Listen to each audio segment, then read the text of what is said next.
Aloha and welcome to the HawaiiUltra podcast.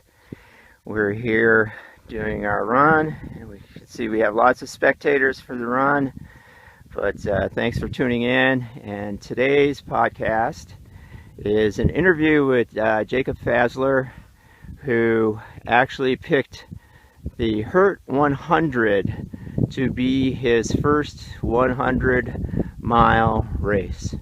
So again, we have a donation page if you'd like to donate, and I know these guys out here in the field want to donate. It is at www.patreon.com/HawaiiUltra. So please enjoy.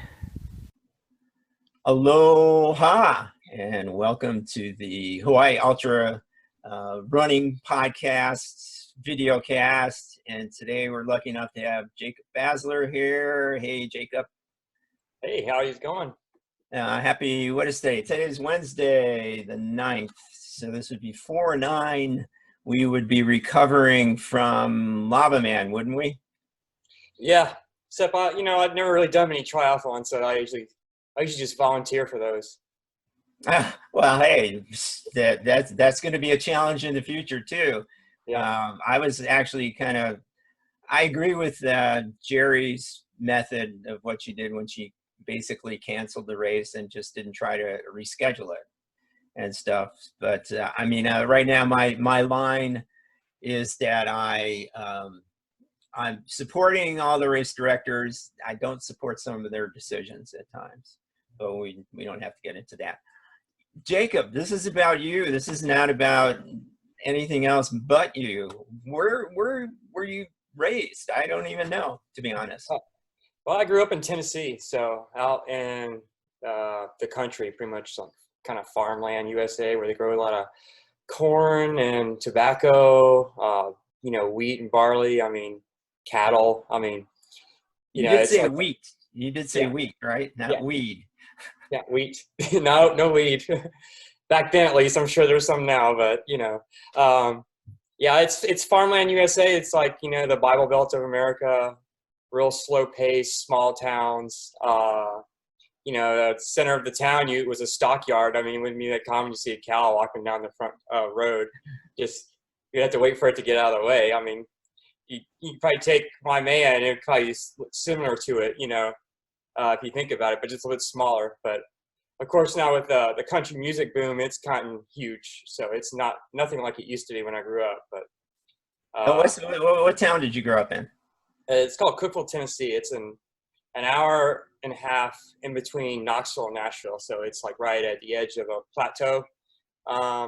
It's not really. It's right on the edge of the mountain range. So you get some mountains, but it's smaller mountains. They're not as big as we get out here in the West, and so cool. Yeah. So but lots of caves. It's got like some of the biggest network of caves in the world there. Lots of pastures and woods and forests. Stuff you would see like in the Barkley is very comparative to it. I was going to say you're right in the shadow there. Yeah, like about an hour away. Real so close that that's a nice place to go hike and stuff. So, or if you're gonna do a big run over there, that'd be fun too. You can get out there for a little bit. Did you see that John Kelly did a kind of a pseudo Barkley race where I saw that. He did like 100 miles, right? Yeah, but you couldn't ride and you couldn't run in the park itself. You could run on the outer edges of it, I guess. So he just did it that way. Yeah. Oh, you gotta do what you gotta do. He's already trained for it, right? So you need to get that test out there. I can tell you, I'll make it short. Short story. When I was driving, we were going from, where did I live at the time? Chicago down to Florida to fly to Panama. And my car broke down just outside of Nashville. And we were long-haired hippie dudes at the time. And we got stuck. And sure enough, a couple of good old boys stopped and said, you guys need help. And they actually gave me a ride to the gas station that they worked at in order to fix a flat tire that I had in the truck. And it was one of the scarier moments in my life because we were probably doing 120 miles an hour to get to the gas station. And it was like, oh my God, this poor hippie dude is going to be killed by these rednecks. And they were just the nicest, good old boys, and just went out of their way to help. Yeah, people are real nice over there. I've never had that problem over there. I mean, in the South, especially in the Tennessee, and if you're outside in the country area, they're even like, more open, hospitable to you. It's different now when I go home. It's a little bit more built up now. It's more developed and more businesses and factories and stuff. But the farming industry is still there and it's still going strong. So that's always nice to know. And where'd you go to high school? In the country town, it's called Cookeville. I went to high school there. Okay. Never went to college or anything. I just got straight out of school, and then I traveled around, United States a lot. Were you on any sports teams when you were in high school, like cross country team, if they had a cross country team? No, I mean, I didn't. I did a lot of, like, when I was a kid. I didn't do many sports. I don't think I was really good at them, but I tried baseball and softball a little bit. Not softball, but little league baseball. It wasn't my cup of tea. But I used to do a lot of hiking and anything you could put your feet underneath, like skateboards, biking, and all that stuff. I was really into all of that. So if it had wheels and some way to strap me to it, I was on it. Wait, now, do you have a middle name? Yeah, Michael. Oh, okay. Nah, see, that doesn't fall into my theory of, I had a girlfriend in Minnesota, and my theory was because her brothers had 3 names, they could literally hunt, kill, and skin any animal alive because they were all basically Billy Bobs. Yeah. Well, I'm not your typical Tennessee boy because hunting, I'm not really that good at it. I think I may have caught 1 fish in my whole life, so. Oh, well, good to know. Good to know. Yeah. So when you traveled around after high school and stuff, what wandered? Oh, did you have any brothers and sisters back home? Oh, yeah. So? I have 4 brothers and 3 sisters. So I got a quite large family, and they all live in Tennessee still, and they have big, happy families and stuff like that. Yeah, good. So what in your travels, where did you travel to? I mean, did you just do the whole lower 48, or did you go up to Alaska or anything? No, I mean, I did as much as I could, travel around is kind of expensive, but, I went all around the East Coast, down to Florida to the Keys, all the way down south, to the Gulf a little bit, down mostly just like early in the southern states. And I didn't really venture out until later on in life, out west. So I've been all over California, parts of Utah and Idaho, and all over Hawaii, of course. But yeah, the middle, like Colorado strip, like where the plains are, I've never been. So I've been about as far as Arkansas and Texas is about as far as west as I got. So. Okay, were you working at the time or just traveling? I was traveling and working, but when you take big travels, you get to like quit your job. You just kind of like look up some money and go, I'm going to go on a trip, and then next thing you know, to come back home and start working again. Yeah, funny how that works. Yeah. Yeah, money just doesn't like fall out of trees, I guess. Well, for some people, apparently it does. Yeah.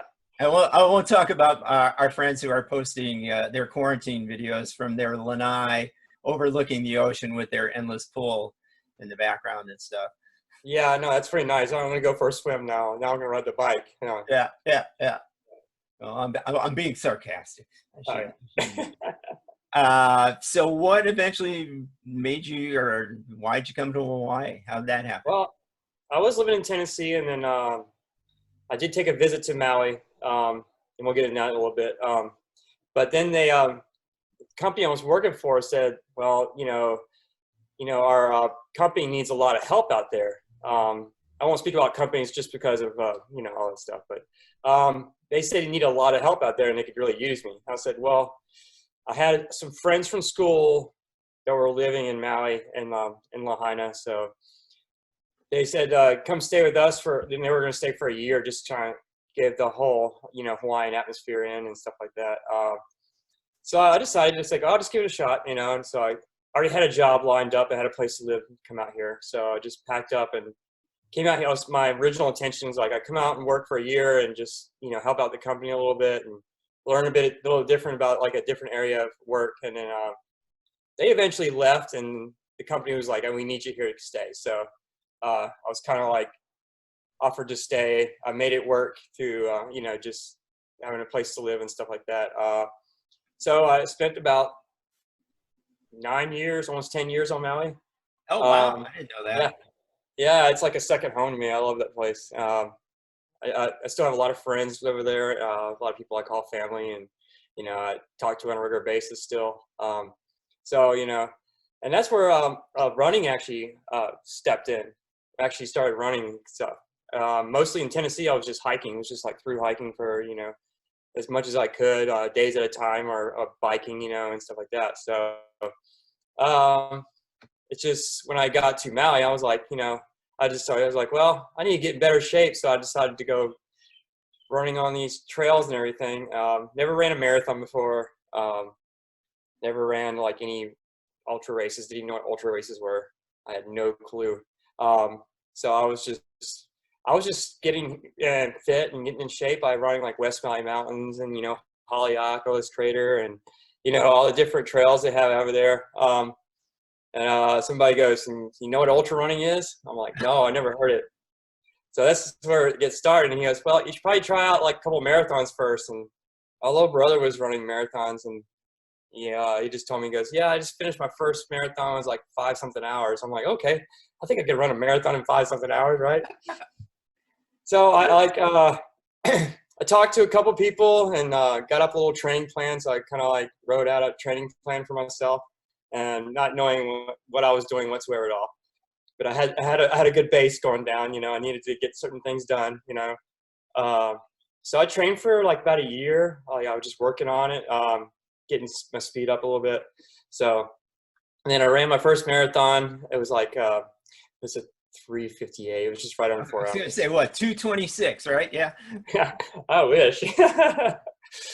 But yeah, so that was my first marathon ever, and that was like, you know, I was 30 years old probably at this time. Was that Maui marathon? Yeah, it was in Maui. This is a Maui marathon, so it's one of my first ever. And I was like, you know, this isn't bad. I kind of like this thing, you know. So that year, I raced like 4 more marathons after in that same year.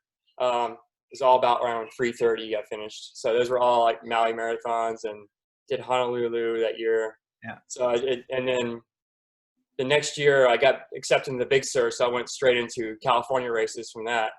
Oh, then, that's a nice race, yeah. Yeah. And then and then I got back to Hawaii, and then at this point, my job was asking me to go to Oahu at this point.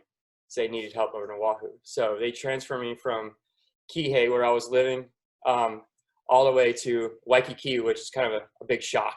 I was going to say, a little bit different. Yeah, living in a little box up in the middle of the sky, you know.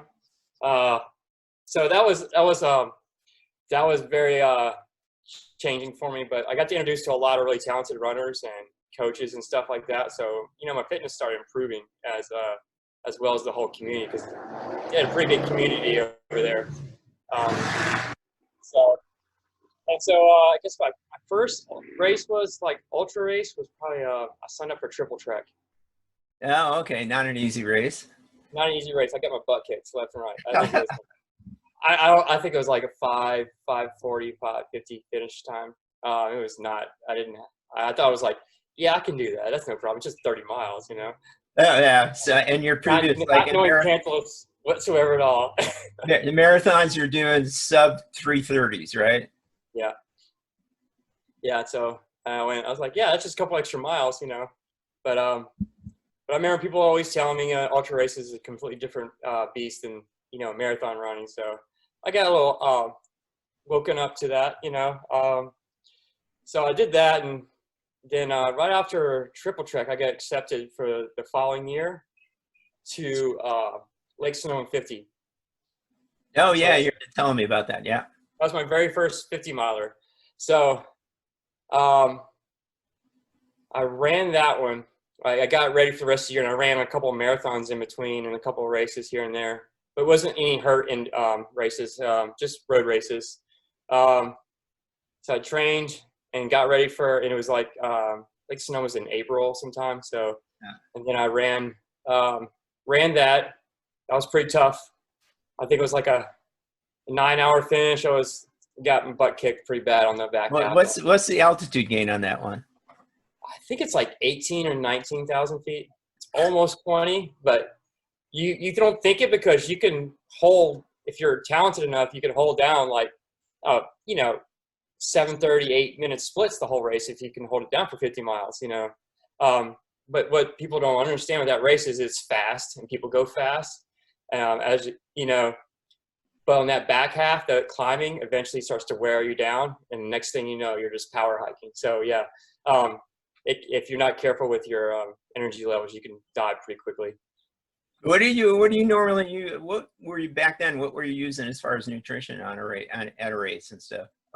Back then, I was using goo, energy gels, and I was using Tailwind.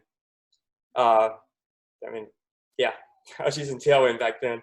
I liked it. It worked really good. It kept me going, and I just had 2 bottles, in my hands. One with fresh water and one with Tailwind, and then I had like gels around my waist. So I had the Roctane goo gels with me. So, but no like PB&Js or no fruit or anything like that. No, I was stopping by the aid stations and grabbing like cheese quesadillas. Those were really good for some reason. It's my thing. I love cheese quesadillas when I go to the races. It's great. I mean, it just keeps you going. Bananas and stuff like that, but I was just like eating and trying to keep up with the pack, So I mean, that race that's a really fun race because I went out with all the big guys and I got showed up pretty quickly at the end. It's all about perspective, yeah. Yeah. You're not gonna be able to keep up with like Sage Canaday or Walmsley on that one for sure. Yeah, I asked Walmsley to pace me over at the race I did in Sacramento, but he didn't show up. So, yeah. Which one was that? It was the Jed Smith race, because that one it's a 50K 50 miler. It was the course basically where those guys set the 50-mile record. They did it's on the American River Trail. It's part of Western States course and stuff. Really nice, super nice people. Totally fun. Was visiting the Hanai daughter and her son. So, I just took the opportunity to sneak over there and, jump into a race. Third my age group, but then again, my age group only had 3 people. So. Yeah. Well, that's cool. I've done quite a few races in Sacramento. Well, not really Sacramento, more Auburn. Oh, okay. Yeah. Years ago in 2009, I helped out at the Way Too Cool 50. Have you ever done that one? I've heard of it, but I want to do it one day when everything gets back in full swing again. Julie's, the race director, is really super nice. It was actually, I was helping Gary Wang because Gary was doing the race. And so I helped out at an aid station. I told this story when I was talking to Alex too. Started talking to this old guy who was hanging out kind of after the race or during the race. I think he was there, and it turned out to be Gordon Ainsley. I mean, it was Gordy, and now he's just up. He is like a year younger than me, but now whenever I do a race where if it's on the mainland and stuff, it's always him, me, and Gene, the only 3 in our age group. Wow, there's a bunch of others too. Yeah, there's actually a surprise. There's a lot of more older people running these big races, and it's great to see them out there, and they're actually doing pretty good. I mean, I've seen some like really just having some really impressive times, and they're like, oh, I'm like 70 something. I'm like, that's great. Yeah. Well, so in your first in the Lake Sonoma, do you remember how far you placed? I mean, were you like mid pack or I was like 5? It was like 50 something place. Yeah. I would have to double check again, but it was like 50, 60. I was back there a little bit, So you're not one of those ultra runners who, when you ask them a question like, well, what did you do at that race? Oh, it was 7:58:23. No, I like on it was like it was sub 10 hours. I know that, but it was like nine something. I think it was like 9:50 on the hours. But if you want to get technical, yeah, I was way down there on the totem pole. It was like I thought I was gonna have a really good time because I was feeling really strong, and I'm like, oh, man, I'm feeling stronger than I've had in a while. So I think I could take it down, you know. But yeah, you learn your lesson real quick with these big long endurance runs. You know, you can't like approach them just like a marathon and go out and hit it real fast, you know. Well, But what's kind of the your training for, let's say it's 100K. So how far out would you specifically train for 100K? I mean, 100K is you know, at least 6 months out. I try to, but if not, you know, 3 months, because you can really just start working into your peak and then peak out and then taper down, and then you have ample enough time. But if I really want to know it, I like to know like 6 months ahead of time. That way I can sort of build into it. So because you don't want to like just like jump into training and then you know injuries can happen that way, and so that way you can build into it. So 6 months is perfect. If I did hurt, I knew I started working on that one a little bit farther out, probably like 8 months. You know, Well, but that's just a 100 miler. yeah, that's just it. Yeah. What was your first 100? That was my first 100. Oh, that's right. That's right. Yeah, That's I've never that's done 100 before, and I I had many plans of doing 100 miles before. I was just you know between work and getting there and stuff like that, it just never worked out for me, and I always had to pull out of them. So you know, like life gets in the way, and just gotta take care of it, I guess. But yeah, I was supposed to do Angel's Crest yeah. last year, but I had to pull that up because of work. Too many conflicts. So that was supposed to be my first 100, which you know it'd have been good because coming from Hawaii, it's nice and hot. You know, it's got big mountains and stuff like that, and I Yeah, think it's yeah. like 20,000 feet of climb and descent too. So Well, injuries. You mentioned injuries. Have you had many injuries? Is it one particular kind of injury you have, or have you been one of those blessed people, knock on wood, that has avoided that? no, I've had a I go. I mean, every couple of years I get a bad injury. Like when after my first couple of marathons, I had like a knee injury where I think it was right after the marathon. I just like I don't know what happened to it, but like every time I'd walk, I would have to like stretch my leg out just to walk on. It was really painful.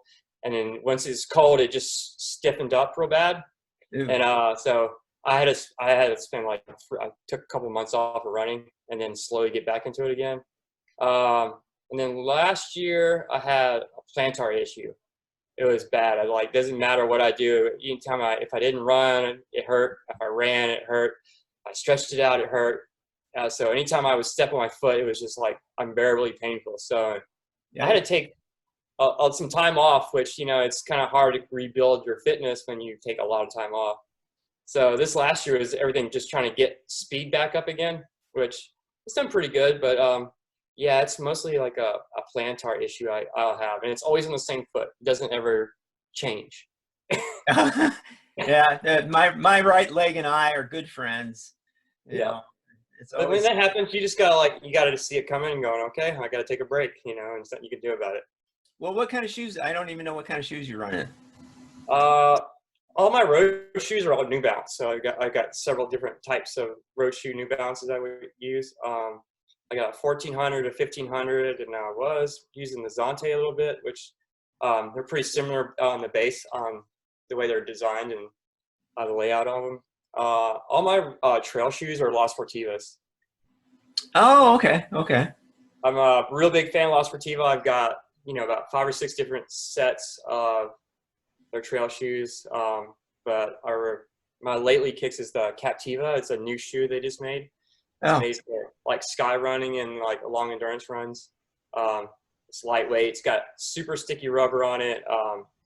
It's got a little bit more room in the toes, so your toes don't get beat up too much. And it's got like a good wrap around the ankle area, so it keeps everything's firm. So yeah, I use those for hurt. Oh, did you? How many? One pair? Just one pair for the whole I race? rotated out 2 pairs. Two pairs. Oh, okay. Yeah. So Yeah. you're So you're kind of like a lot of people, myself included, that when they walk in the door, they trip over the pairs of shoes that they're lucky enough to have. yeah, I've had quite a few big collections, and but when I'm not racing, I do like Ultra. So I'm a big fan of Ultra. So I'll have a couple Superiors that I like to wear a lot. I think it's the only Ultra shoes, trail shoe that I like. The other ones they're just too much on the Too cushion much side. cushion for you? Yeah. Yeah, so I like the Superior a lot. It's if I'm gonna wear an Ultra shoe, I think it's you can feel the ground. It's really nice, and your toes don't ever get beat up. They're real nice to the feet. I actually did when I did Rocky Raccoon, not 2019. Yeah, 2019 was it? Yeah, when Sylvia and I went there. That's what I wore there for the whole race and stuff. They drained pretty nice. I mean, Yeah, yeah, they drain real nice, and your foot feels good. I mean, the foam does wear down on pretty quickly, so about after a couple of 100 miles, you have to change them out. But yeah, they're that's a really good shoe. That's anything that I would choose besides the Las Sportivas that I usually wear.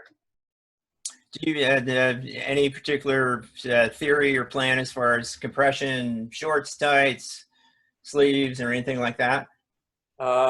Usually never wear compression socks or sleeves. Only time I really wear them is if I go up, if we do like a run at Mauna Kea and I try and stay warm, I'll put them on just to keep my legs warm and my arms warm. But yeah, I usually don't get a whole lot of compression and stuff like that. I'm pretty basic. Just give me some socks and shoes and shorts, and I'm ready to go. Cotton socks, all right? No, I usually get all my socks are Stance. I'm a big fan of Stance socks. Oh, okay. Yeah, they're a really good sock company. They'll last quite a long time. So they got the ones with all the different prints on them and stuff like that. They're real colorful, and yeah. And they wait now. Your shoes match, huh? Sometimes, yeah, and sometimes not. It's a little private joke that we have. Yeah. Matching shoes, and now actually I've been lucky enough to start unmatching the socks too. So other equipment that have you done many races where you've used poles?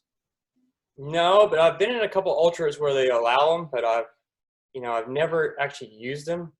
I know a lot of people swear by them and they say they really help, but I've got enough points for UTMB now, at least the CCC version, not the UTMB version. Yeah. So hopefully if it still stands, maybe I'll get a chance to go to UTMB and do it. But I think I'll probably need poles because that's a beast on its own.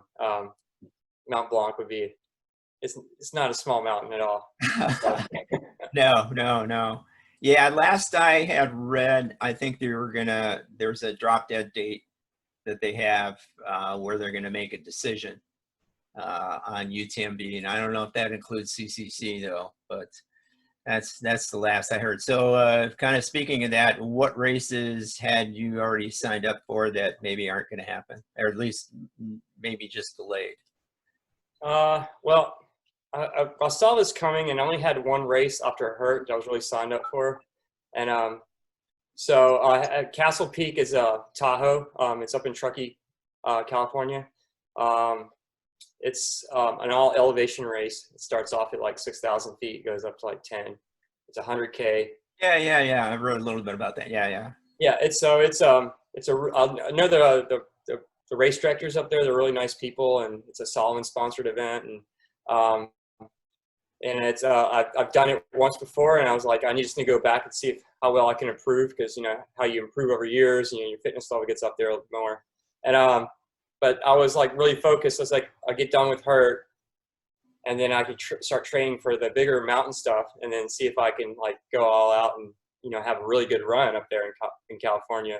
But so as far as we know, it's still on. But and what's the dates on that? It's August. Yes, August 22nd. So Late August. Yeah, well, they think it's going to be called, but they haven't really made the decision yet. They said they're going to wait till June to make the decision. So, but But if that gets canceled, I'm not really sure what I'm going to do. I got probably go back to Montevideo. It's August 1st, but we don't even know if those races are going to go on. You know, a lot of these races are going to be canceled. But if those get canceled, I'll probably just have a clean slate for the rest of the year and just kind of, if anything comes, and then I'll try to go run. But just the way with the pandemic's going, it looks like everything's going to be canceled for the year. Yeah, the only thing that in the near future that I haven't seen has been canceled yet is Kona Marathon at Waikoloa. I don't know what Brent's got in his mind, because that's mid-June, late June. Yeah, it's like a month away. Yeah, I haven't seen. I check every once in a while to see if he's posted anything, but I haven't seen anything yet. Let's go back to Hurt though. Now, as a virgin, going virgin 100-miler and a virgin Hurt person. Yeah. What were your impressions of Hurt? Well, like I was saying, I lived in Oahu and I lived in Waikiki, so I used to like to go train up in Tantalus a lot. So I was used to the trail, and I've done loops, and I've helped for 3 years. I paced and volunteered at the Hurt 100 every year. Oh, okay.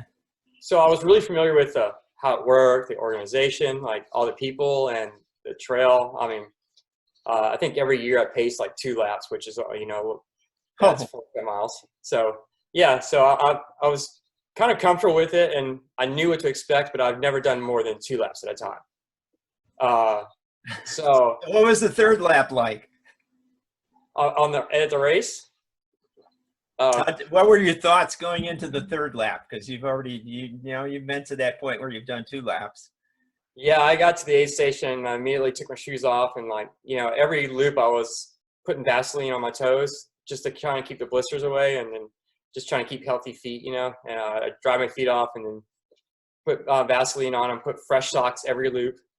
And then I noticed the older shoes that I was wearing, my foot wasn't really like them, so I just pushed those off the side, and I wore a newer pair for the last 3 loops, which really, it was fine.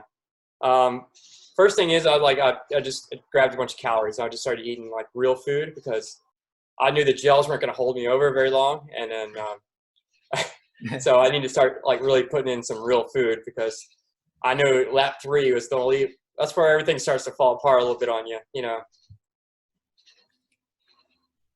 And so you just chowed down at the aid stations, because they have a nice wide variety. Yeah, loop 3 wasn't that bad. I went into it and I was like, just do it smart. I went out really fast. My first loop, I was like a 4-something hour loop, which is a little bit too faster than I really wanted to be out. I was trying to like aim for around 5-hour loops. So loop 3 was still good. I was still around 5-something hours. But when I started approaching loop 4 is when I started really feeling the pain. Everything started to fall apart. It was not a pretty sight for sure. I think loop 4, somehow my headlamps in my bag had got turned on, and so all the batteries were drained. Oh no! So I kept on pulling them out of my pack, and I'm like trying to get light. And I'm like, top of Tantalus, and I'm trying to navigate my way down to Manoa with no headlamps. And I tried to use my cell phone, and my cell phone was dead too, because I guess it started taking pictures inside of my pack. So I get down there and I see Grant, and I explain. I go, man, I just got like a really dim emergency level light on my headlamp. And he was asking what was going on. I was like, all my lights are dead. I don't know what to do. So he handed me like a wrist, like a handheld light. Yeah. And there's another person there from Big Island. They gave me a smaller headlamp to get me through the night. So. I was a struggle to find my way down in the dark to Manoa aid station, the Paradise Cove over there. But yeah, they were helping me out a lot, and I think that's where I met up with. I think Bree was there, and at this point, and then there's a couple of runners were dropping out, so they gave me what they could so I could continue on. But so the rest of the night, I just kind of pushed through. It was like the longest loop I think I've ever done on that course. I mean, it was really tough for me. I was coming down, and I was so tired that my eyes were just falling asleep. I was like literally falling asleep running down the trail. I was like, because this is all new for me, right? I'm like, Yeah. I'm hitting that point where I've never gone this far before, this many hours consistently running, you know. So, but I get to Nuanu, and I'm feeling like trash. Like I'm just feeling terrible. I'm barely holding it together, you know. So I said, and then I think Justin and Bree were there, and they said they're going to continue on. I go, don't worry about me. I'll eventually catch up, you know. And so I ate some food, but I didn't really feel any better. And I said, I just need to lay down for a second. Can you? And I asked one of the aid station guys, can you just wake me up in 10 minutes? I need a reset. Yeah. So they let me sleep for 15 minutes. Got up, and I had like a cup of coffee and a couple of the egg burritos and stuff like that. And I took a couple of quesadillas with me and shoved them in my pack. And I was still groggy because, you know, you went to sleep, you woke up, you didn't really get a good sleep. But so I started going through the trail, and I started to feel a little bit better. And as I make my way back to the start finish line, I was starting to feel a lot better. And then I get there, and during all this, my pacer never shows up. Oh, bummer. Yeah, so I was doing this all alone. Do you want to call him out right now? We already called him out, so he got shamed pretty good, by not just me, but a lot of people. But yeah, he didn't show at all, and so I think I probably would have been okay, a little bit better position if I had somebody pushing me or making sure because I wasn't going very fast. But I started to feel better when I got down to the bottom, and it was approaching daylight, I think. Yeah. So I can't really remember if it was daylight yet or not, but I get down there, so I'm like gonna go. I was gonna make a decision: can you continue to go, or can you make it? Can you push through it and just finish it? So I just ate some more cheese quesadillas and had some coffee, and then Nick from Hilo said, "I want to run with you." I'm like, "Okay, let's do this. Let's just go." He goes, "I'm feeling a lot better now." So downed a bunch of coffee, refueled, and here's another thing I did wrong. I refilled all my bottles, and I left them on the bench. They were not my pack because I was so disoriented. Like I wasn't really paying attention. Oh, so you filled I filled them up and then put them on the bench table there, and I didn't put them in my pack. So all I had was I was using Spring all day. So I had Spring energy gels and then a full bladder of water in the back. So I was okay on that side. And then I had some real food and I was using Scratch bars, Scratch Nutrition. I had a bunch of their energy bars in there. So I was good on calories, and so I don't have to worry about it. And in the bottles, I was using Goo Roctane, the Summit Tea. Yeah. Liquid carbohydrate really helps, you know. But I left those on the table, and I didn't realize it until about halfway through the fourth loop. I was kind of out of it. But I mean, the good thing on that loop, I told Nick, I'm starting to feel real good. You want to push this whole loop and see how well we can do. So I just started. I mean, I don't know what happened, but as soon as I left that aid station, my energy level just spiked up real high, and I started getting my legs back, and I just powered through it. I was bombing the downhills really good. I was just running really efficiently. I think I passed 10, 11 people in the last lap. Oh, wow. So I was flying. Yeah, I was doing good. I had a pretty good loop. I don't know where it all came from, but that energy levels just stayed there the whole time, and I never backed up. So I bombed down Manoa Falls, and it was so muddy going through there. It was splashing around mud everywhere. But I think it passed 4 people going on Manoa because they were just scared to run, and I was just running pretty hard. So it was really good because everybody saw me come through, and they're saw me come back to life. It was pretty cool. Yeah, it really helped me out with everything. I just couldn't believe I left all my bottles just sitting there. Well, I mean, isn't that the story that we hear about from other people, and you don't think it's ever going to happen to you? Yep. But in the middle of a race, being able to adjust to something that you think you've planned for everything, and it just that happened, and it's what do I do now? you know. And did the thought ever get into your head, which it probably didn't, but, oh, I need to go back and get those bottles? Yeah, I said I'm too far. I'm too far away now. I'm not going back for him. And but Nick was like, I could have my wife bring him up. I'm like, don't worry about it. We're gonna finish this. I've only got like a half a loop left. I'm like, I'm not gonna stop. I was like, we'll just keep going. We'll just drink coffee the whole way, you know. Did So, you in the ultra vernacular? Did you get a tie at all during the race, or you know, which I still remember from Rocky Raccoon back in February, out in the middle of the night, in the middle of the woods in Texas, and from the distance I hear, and somebody just putting a tie on. yeah. No, I mean, just from being really sick and not feeling that great with energy levels. I think it just had to do with me not putting enough calories in. I'd never felt sick. I just felt like I was going to fall asleep. You know, that was my weak point right there. But I never got sick. My stomach was solid all day long. I was using like spring Canterbury and speed nut. So I was like rotating those. It's awesome, man. I tell you. I know it's a really good one. It just keeps you going. So I had those two, and then I had goo Roctane in the bottle. So I was alternating those. So it actually, I didn't have no stomach problems whatsoever at all. I didn't have any like injuries which was really surprising at something like that, you know, like a big race like that and long and so much climbing and descending, and body felt great besides just I just wanted to fall asleep the whole time. Well, yeah, I was lucky enough to be there at the finish, so I saw that you finished strong. Yeah, I did. I was like, we were coming down pipes, and I was like looking at Nick on, is it over really? Yeah. I think it's over. I was like, and I was just like kind of thanking him because he went out on a limb to pace me, make sure I was okay. And that was pretty huge when you don't have a pacer and you've been struggling all night, you know.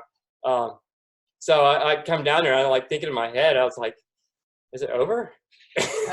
Can't believe it's over. I mean, I was like 33 hours in, you know what I mean? It's like the biggest run I've ever had. So yeah. Did you ever feel? Yeah, I felt it, but then again, that's me and other people I've talked to. Did you ever feel really, really, really lonely out there? Only at the night when all my lights were falling apart and I couldn't get my phone to work. Yeah. And you're like in the middle of the trail, you know, and all you got is like a really super dim light, and there's nobody there. Yeah. But yeah, that was the only time I was like, oh man, this is gonna be tough. It's gonna be a long night. And afterwards, we can always look back on those situations kind of with a certain amount of fondness. Yeah. But when you're in that situation, there ain't no fondness involved. Yeah, I talked to some people, and they're like, no, your Petzl headlamps have locks on them to prevent them from doing that. I'm like, yeah, okay. Yeah. Now I know. I mean, and I did have enough lamps, but you know, I had the same problem with all my lamps. So all of them went dead because the buttons got pushed and the lights came on, and they just drained them. So yeah, so I had like 2 dead headlamps. Well, one dead headlamp, one on emergency mode where it's like a low beam, you know. Yeah. Which I don't even know if it's like 100, you know, lumens per minute. I don't know, probably like 50. Well, I'll put a plug in for they're called the 180 lights, which are a waist light and also a headlamp light. And they have connectors that basically you can just disconnect it to make sure that the battery's not being used and everything. And actually, Bree was the one who turned me on to those. She mentioned them, and then I started. And they're fairly inexpensive. They're only like, I got one Petzl light, you know, but they're fairly inexpensive. They're like $50, $60. And they last quite a long time and stuff. And they do that thing, though, where they'll dim down when hey, dude, you better find another battery quick. Yeah. You can tell when they're about to go out. They're all of a sudden they go, and then you don't have very little light left, and it's kind of like a glow more than it is a light. Yeah. But I have 2 Petzls. That's what I use for the race. They do pretty good when they have a full charge. Do you ever carry a spare power pack, you know? No, I didn't. I had my watch was supposed to. I had it on the settings for 36 hours, so I have a Sunoto 9. But I had trouble with it too. I don't know what happened there. It kind of went into power saving mode at the very end, which is supposed to last 36 hours, but it didn't last but 28 hours. Oh, bummer. And then it went into power saving mode to where it just goes click over mile, so it doesn't really track anything. Yeah. So I think my watch stopped at like 80 miles. Oh, bummer. Yeah. Well, if it wasn't on Strava, then it didn't really happen. Yeah. I get uploaded and I was like missing all this data. I'm like, what happened? I thought it recorded it, but because once it goes into power saving mode, the screen goes black, so it doesn't use any power. But on that fact, it didn't really record any GPS points, so it was just mile. But then it didn't get uploaded to Strava, so it was like 20 miles missing off my finish. So it didn't actually record the full length of time. Well, it recorded the full time, but it said 80 miles for 33 hours rather than 100-something miles for 33 miles. Yeah. So I don't know. Sunuto sent me like a training guide. They said something like I had to have all the settings right. I guess I just something was, but how it is. Watches are always finicky, and especially these ones with so many different options on it. You have to have it right. That's why I got this Koros watch that I got after I did Born to Run last year. It's the first model. It's the simplest one. There's hardly any buttons involved, and it's got a great battery. It lasts for 40 hours, on a charge and stuff. And I actually I went out to Mana to run a couple days ago, and it only needs a charge maybe every 2 weeks. It's really good. So I looked down and I went, oh no, I don't have my watch. Should I go home and get my watch? And it was like, no, you idiot. just go out. It's okay. Yeah, it's kind of funny. I've actually left my house and forgot my watch too, not thinking about it. I'm like, oh wow. Well, I can't run now, right? Yeah. Well, I mean, luckily for Strava, you can use your phone if you ever forget. That's exactly what I usually do. I got a pair of old iPhone 5s. They're smaller ones, and I use them for play podcasts and listen to podcasts. And I kind of looked at it and went, no, I got this phone here. I could just record straight to Strava. It's like, Yeah. That's a good thing about Strava. It's got lots of different options. They can use the GPS off the phone and stuff like that. I mean, I don't know how many hours it would last. I don't think it would last like 30-something hours on something like that. But I do be careful every time I go out just because of playing the podcast. I turn off Wi-Fi and I turn off Bluetooth. And I go, okay. And I've been using a wired headset for years. I used to use a wireless one, but then I started getting slower and taking longer to be out there, and the wireless headset would die, and I went, I'll just plug it in.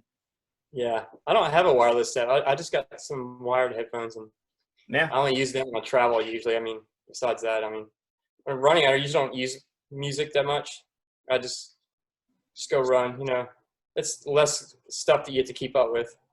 I tell you, during a race, I take it along with, and even if it's a road marathon or something, I don't. I'll just listen to whatever's going on, to people that are passing me, or whatever's going on. It's really only during training that I use it. Yeah, I used to when I was younger and listen to music all the time. I had like some. Do you have a playlist?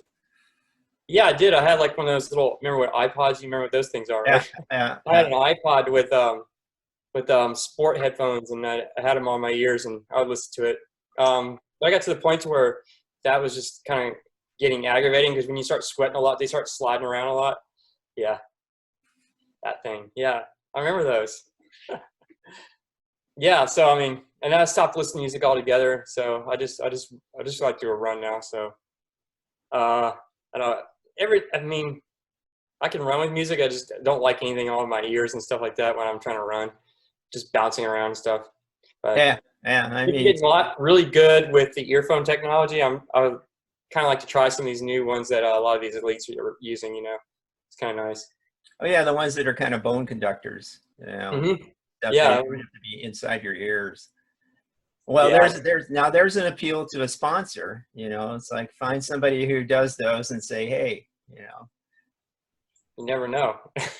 be glad to test them out. Yeah, What yeah. did you think? You've been on that Hurt course for, you know, a lot of years because you lived over there and stuff. Yeah. Uh, I guess I'll mention that Alex, when the interview that I did with her earlier, she did kind of mention that it's not the most scenic course in the world. I think it's a beautiful course. I mean, you're in the rainforest all the time. So I mean, but if you're looking for big views in the valley, you're only going to get a couple shots. You know, you're not going to get like huge, dramatic views like you would be like running Mauna Kea or anything like that. But it's a nice rainforest, you know, and it's really covered, so the heat index is not as quite as high as you would see at Peacock. Um, Oh yeah, because it's a right. little bit more covered, not so exposed. So the temperatures are definitely cooler. I was actually pretty cold at night on Hurt this year, which I hardly ever get cold up there, which is really rare. I mean, but maybe just because I've been running so much. But it was actually a cooler run at Hurt this year, so it was kind of nice. Yeah, Um, yeah, I that's think what I it's a heard. beautiful course, so I like it. Manoa needs some work, though. Of course, it just had so much flooding that whole trail is just washed out. You know. Well, that's kind of, you know, Gary Robbins has got the record for the course, and Yeah. his theory is that back when he set the record, the the spaces between the tree roots were much more filled in, and it was actually more runnable course back then. What do you think? Yeah, I agree. Because I remember when I first started running that course, it was a lot easier to run.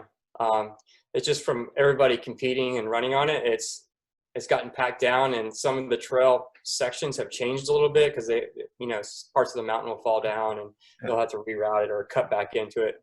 But yeah, it just unless they do maintenance on it all the time, you're never going to get like. I don't think his record will be broken anytime soon. I mean, there's got to be a really strong, fast, talented, young person coming just like Young, really. what do you're what, 29? How old are you? Oh, I'm 45. Oh, holy smokes. You're one Yeah, of these guys who lies about their age so you can get into the next age group. yeah. I would like to get up there, and I think this year we're going to reapply for Hurt. So I've been talking to a lot of people. I'm like I really want to get like a sub 30 hour, maybe like 28. So this year was a tough lesson learned. What I have to do to get there. So yeah, I think I can do it. I think it's definitely attainable. I just got to do a little bit better on nutrition and then pace myself on the certain laps that I think I can just fly. Well, I think to me, it sounded like it was a good experience because it was, number one, like any ultra race, hopefully, is a learning experience. Things didn't go perfect the first time, and that No. you recognize that there were things that you can address. You know, things you have the control over, separate from the things you do not have the control over. Yeah, that was. I mean, I wouldn't take it back for anything because I think that was a wonderful experience, and I can't wait to do it again. And yeah, definitely lots of lessons learned in that one 33-hour period. But yeah, I'm going to reapply this year. Hopefully, I can get in, and I'm going to see if I can get my PR. But looking at Gary Robbins' record, which I think is like 19 hours, if I'm correct. Something ridiculous. Yeah, I think the closest anybody's getting to it right now is like 21 hours or 22 hours. Yeah. I don't think you're coming anywhere near it. But like you said, that trail it's become so popular over the years, and it is definitely being more traveled. So unless they go in and fill in, which I would hope they don't ever do that, but it's going to be really hard for them to get a good PR on there. Well, sometimes that's kind of what as I've gone through this over a lot of years. When Outside Magazine first came out, and they did a lot of stories about Moab. I was going to Moab before it was Moab, and I sometimes I want to share things that are beautiful, whether it's Mauna Kea, R1, Mauna Road, but the downside to that can be sometimes is there's a million people up there now, and it's kind of like, yeah, I'm selfish. I want it to be where it's, us, and it doesn't involve being elite or anything. I just, overuse is a big issue. I think that's going to come up in the next few months, just because, of everybody looking for stuff to do, and now they're going out there and doing it. Yeah.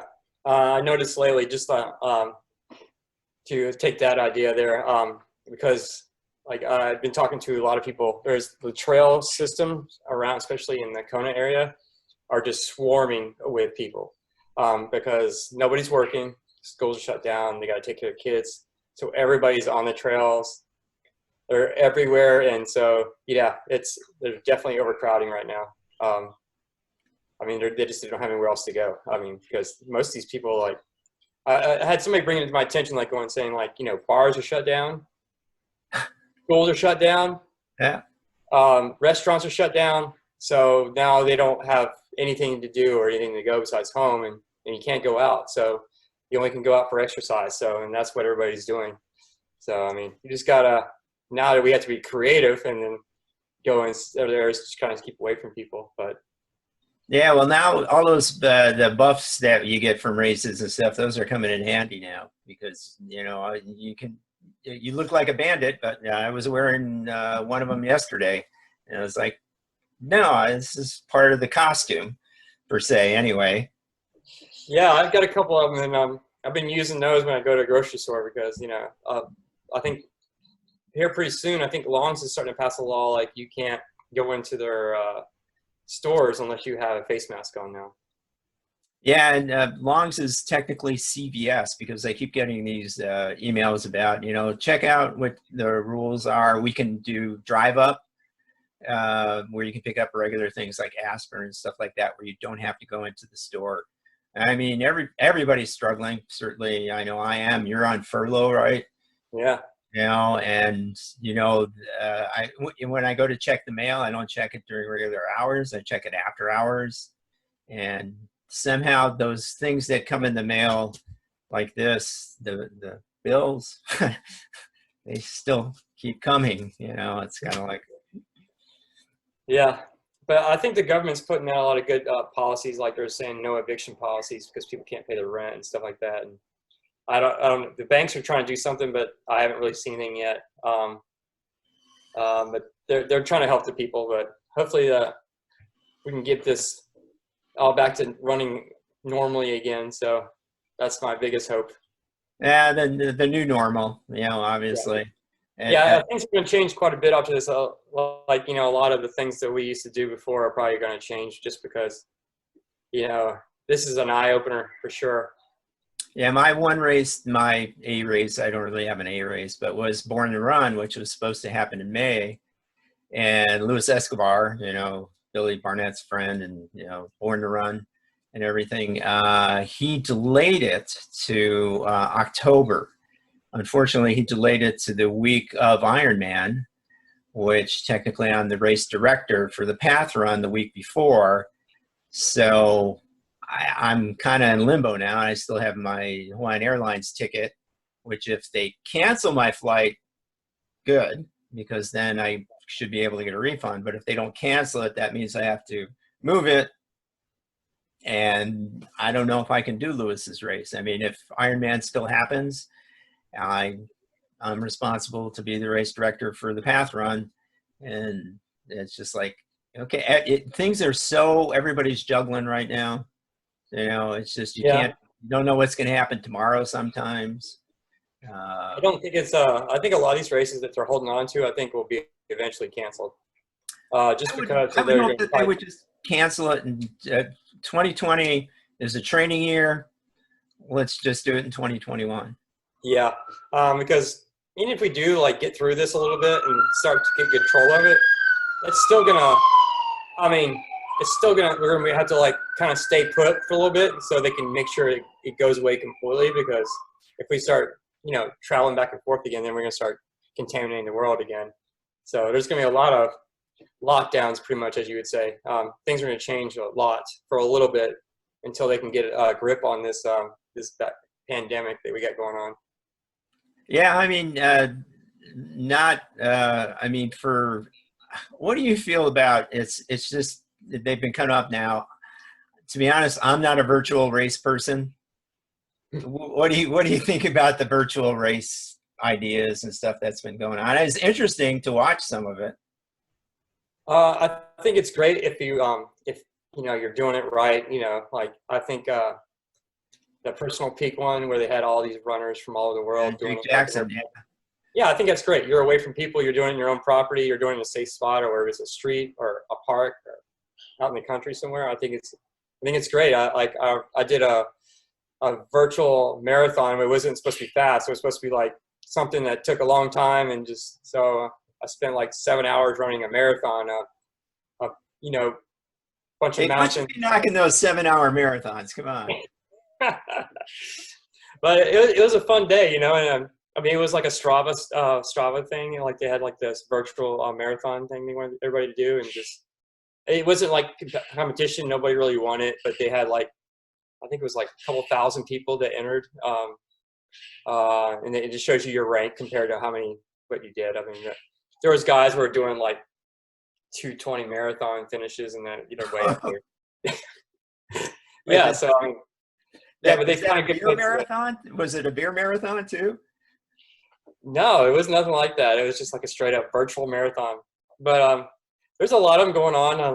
I think they're good if you it gets people out there and gives them something to focus on. Because I think in times like this when you don't have much money coming in and you're just stuck at home, and if you can get like a good hard effort, I think it's going to improve over your overall mental state. It's going to have you something to look forward to, train for, and do. Then you can have reasons to sleep afterwards, right? You just recover afterwards. Yeah. Well, I'll put a plug in for Janet and the people at Bike Works, because we had to cancel. Lava Man was canceled. The Sunset 5K was canceled. They went ahead and put out a challenge. I think it's the whole month of this month where you can run a 5K and then like their websites and then put in your time.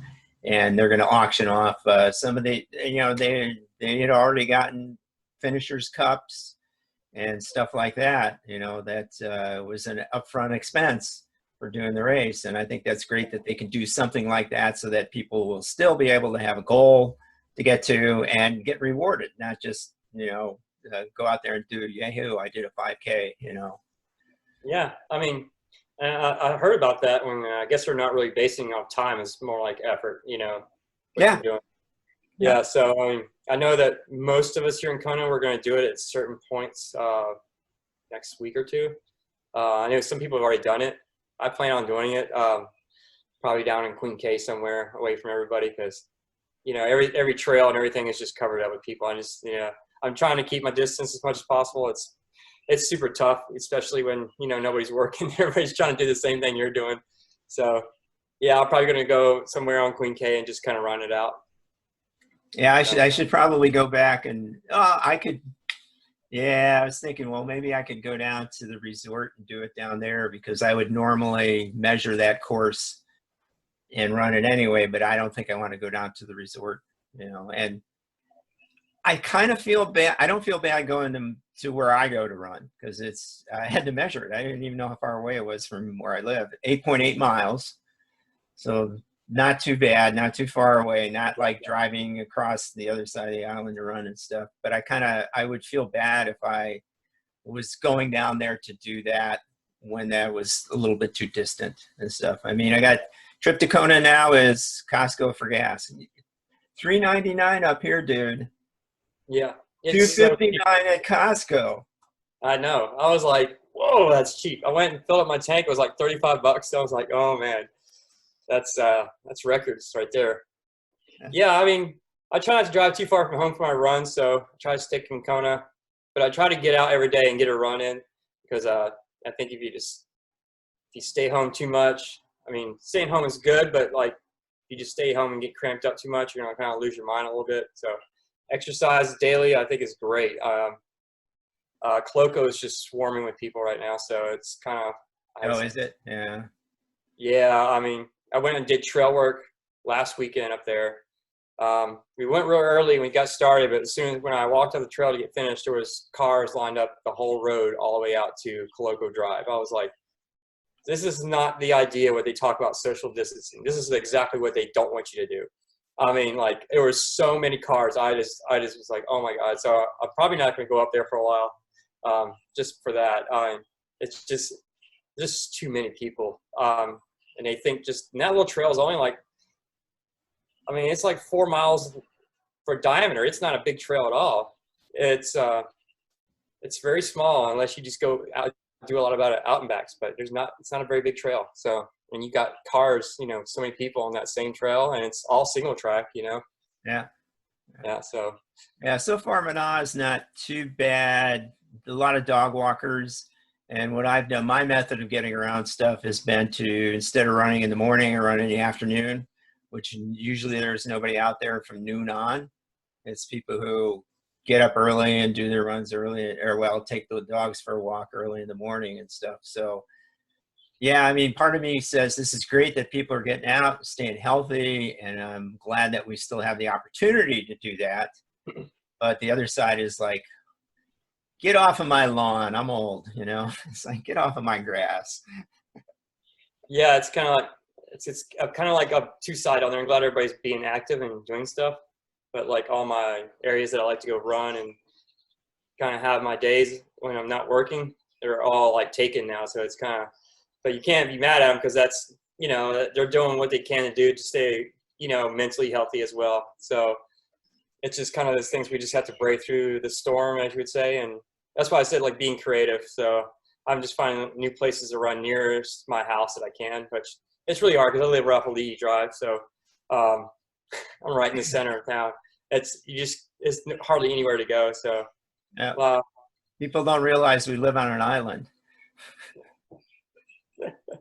You can't go very many places. There's only so many places you can go. So yeah. So Jake, thanks for the time today. I appreciate your time and everything, taking you away from training. I know, training for tomorrow, which is then training for the next day.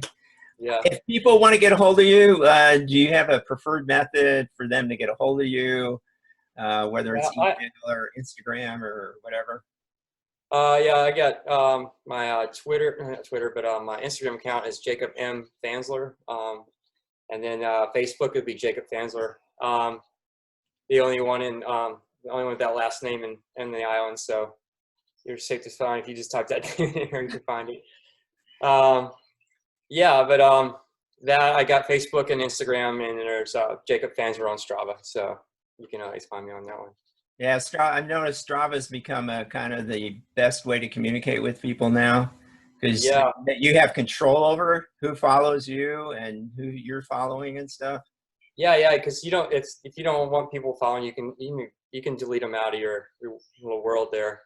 And I like Strava; it's pretty good. You can talk to people, and it's very controlled, and you can still put pictures up, and you can see your routes, and you can compete against your friends and say I'm faster than you and all that stuff. So in the future, do you have anything you want to do? You want to start doing FTKs or anything like that? Well, my beginning of like this year was my plan is I had a couple sky runs that I wanted to do in 2021. So Castle Peak was going to be the warm up for that one. It's kind of like a sky run, but I don't think they consider it as one. But I, with UTMB, maybe in 2021 if I could get in, and then there's a couple of sky races that I wanted to do. So yeah, that's my big goal for next year. If this year becomes like just a flat line, we don't do anything the rest of the year, I will start up next year with doing some sky running. Definitely. Yeah. There's a lot of good races out there that's really gonna push you.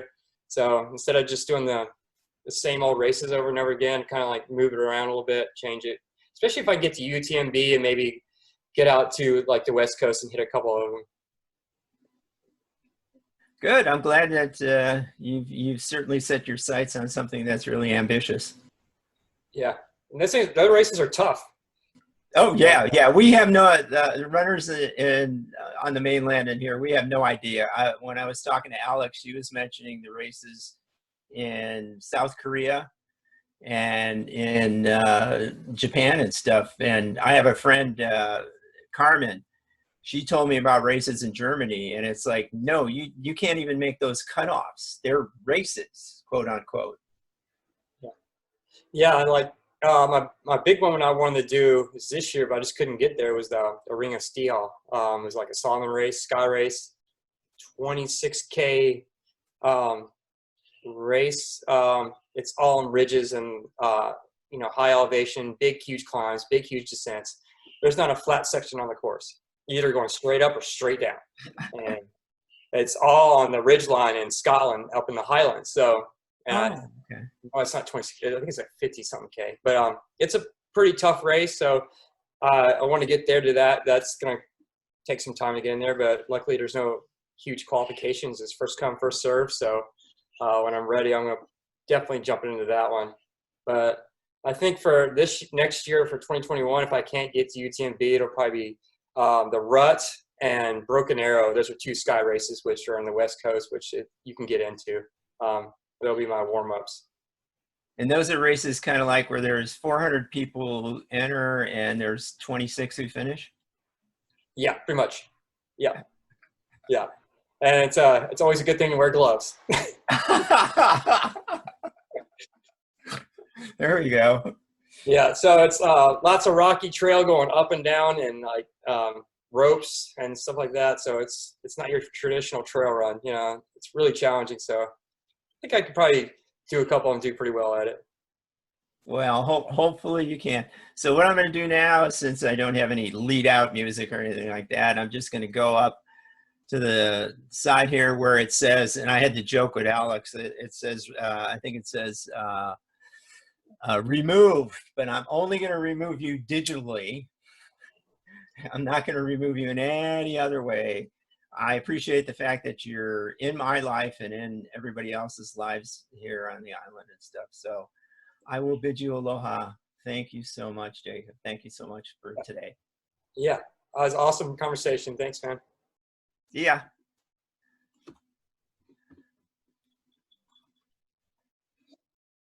And I'm back, and I haven't ended the meeting yet. I got to really thank Jacob for, taking the time out in these certainly challenging times. It's great. He is a fantastic runner, fantastic person, always upbeat, never negative, just like hopefully most of us here in the community, showing really aloha, ohana, and just mahalo to everybody. I'll put my plugs in now for the podcast. The podcast videocast is at HawaiiUltra.com. I have a Patreon page, which I would love if people could sponsor me because I don't have any income right now and bills to pay. But it would be nice. But if can, if cannot, that's okay. No worries. The Patreon page is www.patreon.com/HawaiiUltra. So that's Patreon, spelled patreon.com/HawaiiUltra, one word. So HawaiiUtra,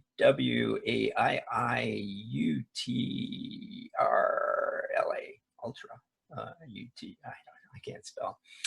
But in any case, we appreciate people tuning in. I've got more people lined up to do interviews, so hopefully I can start covering the island, this wonderful island of Hawaii, and the fantastic ultra runners, and I think ultra people is really the way to put it. So again, thanks again, and aloha.